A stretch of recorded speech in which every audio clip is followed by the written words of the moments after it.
Welcome to the Deep Dive. Today, we're really jumping into something big, a topic that's moved way beyond just tech circles. It's right at the heart of global power now. We're talking artificial intelligence, Right. but not, the AI in your phone or whatever. We're looking at its growing role in international politics, how governments, militaries, big corporations are using it. It become fundamental. Yeah, it really feels like it's becoming, well, like the new oil, maybe a resource that's going to decide who calls the shots. That's a good way to put it. For a long time, AI was, self-driving cars, chatbots, cool stuff, but limited. Right. But what we're seeing now, what our sources are showing, is this incredible acceleration. AI is becoming core to geopolitical strategy. Or strategy. Yeah, it's the foundation for national security, for economic strength, even social control in some places. It's not just the resource, like oil. It's almost the engine processing the data, driving the whole global machine. Wow. And the speed this is happening at, it's really something. So, okay, our mission here for this deep dive is basically to cut through all that complexity. We've gone through a lot of research articles, and we want to give you a kind of shortcut, help you really get a handle on this whole fast-moving picture. Right. We want you to understand the maybe surprising bits, the big implications, what it all means for the future without getting totally buried in jargon. Exactly. Try and connect some dots, show the patterns that aren't always obvious right away. Okay, so let's start with this idea. AI as the new global power tool. What really leaps out first is the money, the sheer scale of investment. It's staggering. Yeah, it's like billions and billions pouring into AI R&D all over the world. And it's not just a couple of big tech firms, it's whole countries. Whole countries, absolutely. The US, China, the EU, they're all ramping up spending. It really does feel like, well, people are calling it a new kind of arms race. A new arms race. But it's not just about throwing cash around, is it? I mean, what's really interesting is how they're investing, the strategy behind it. See, unlike old arms races with, tanks or missiles, AI's power is how it weaves into everything. It's infrastructure. Our sources show it's being used everywhere. Sophisticated surveillance systems, things identifying faces in huge crowds, maybe even predicting movements. Like we hear about in some parts of Asia. Exactly. Then there's cybersecurity, protecting power grids, financial systems. That's huge. Critical infrastructure. Totally. And drones, autonomous drones. Yeah. Not just for spying anymore, but potentially for complex missions. Even economics. AI forecasting models, predicting market swings, influencing trade policy. So it's everywhere. Pretty much. So the nation that gets ahead in AI, they're not just getting a military advantage. They get an edge in intelligence, the economy, even cultural influence. They could sort of dominate the global information flow. Wow, okay. So it touches every single part of national power. And it's fascinating how different countries are tackling this. Let's talk China. Our sources really emphasize their approach. Sometimes controversial, but definitely effective. Especially with surveillance. They're not just testing this stuff, they're rolling it out. Big time. Yeah, the scale is immense. Their facial recognition tech is incredibly advanced, identifying people in real time, even in packed cities. And the social credit systems. That always comes up. It does, and it's not just like our credit scores, for loans. It's broader. Broader how? Well, it's an AI system pulling in tons of data, financial stuff, online activity, apparently even minor infractions like jaywalking. Seriously? Yeah, to create these individual trustworthiness scores. And these scores can actually affect your life. Access to services, whether you can travel, maybe even job prospects. That's a whole different level of social management. It's unprecedented, really. A systemic approach. So how does the U.S. compare then? Because the sources suggest a different focus. A very different focus, yeah. It's a really stark contrast. While China's integrating AI heavily into domestic governance, the U.S. strategy seems to be more focused on, well, two main areas: defense and its massive big tech industry. Defense and big tech. Right. In defense, you have things like Project Maven that caused some controversy. I remember that. But it shows the push to get AI into military intelligence, logistics, making faster decisions, giving them that tactical edge. Okay. And then the U.S. relies hugely on its tech giants, Google, Amazon, Microsoft. These companies are driving a lot of the innovation. Leveraging the private sector. Exactly. Leveraging private sector power for national AI strength. So often the focus is on commercial tech that also has, dual use potential, stuff that can be adapted for security or economic leverage later. So it makes you wonder, doesn't it? These two very different paths, state-driven versus corporate-driven, where does that lead globally?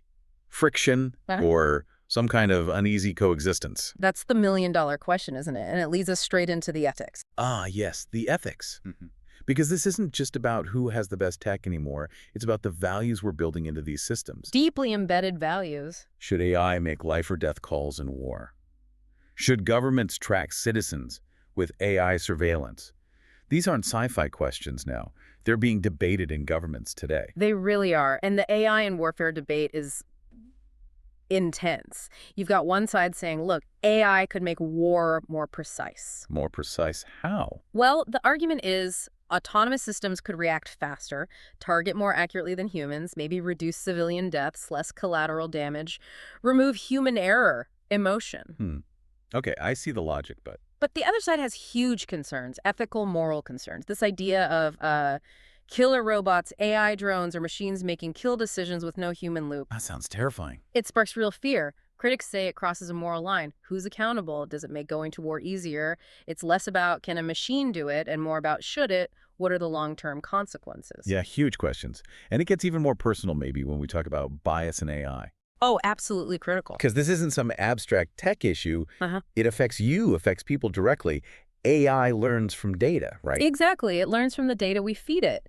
And if that data reflects existing biases in society, biases about race, gender, income. Which, let's face it, a lot of data does. It does. If the data is incomplete or skewed, the AI learns those biases, internalizes them, perpetuates them.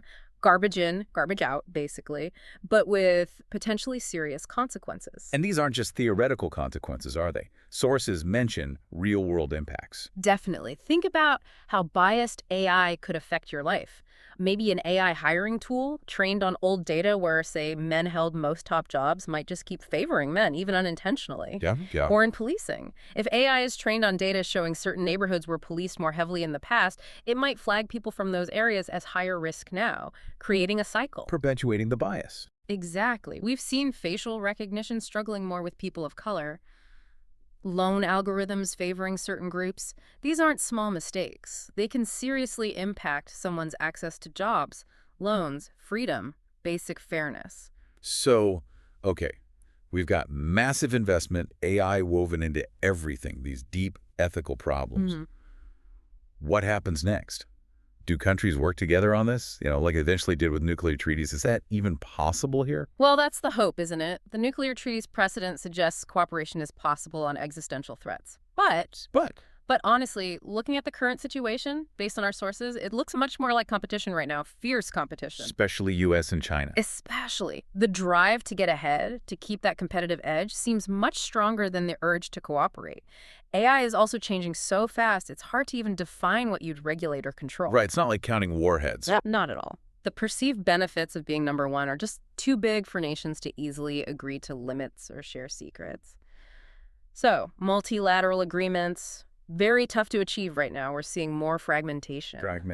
Okay, so where does Europe fit into this picture? They seem very focused on ethics and rules. Europe's position is really interesting. They are trying to lead through values and regulation, like with their AI Act. Right, focusing on human rights, privacy. Yeah, they're pushing for human-centric AI, transparency, safety, accountability. They did it with GDPR on data privacy, and that had a global impact. Okay.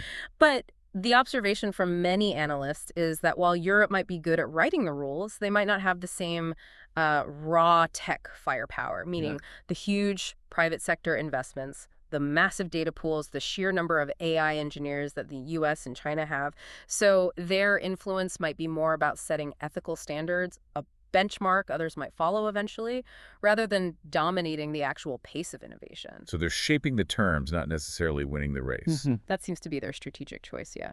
Prioritizing governance over just speed. Okay, so pulling it all together, the money race, different national styles, ethics, the competition.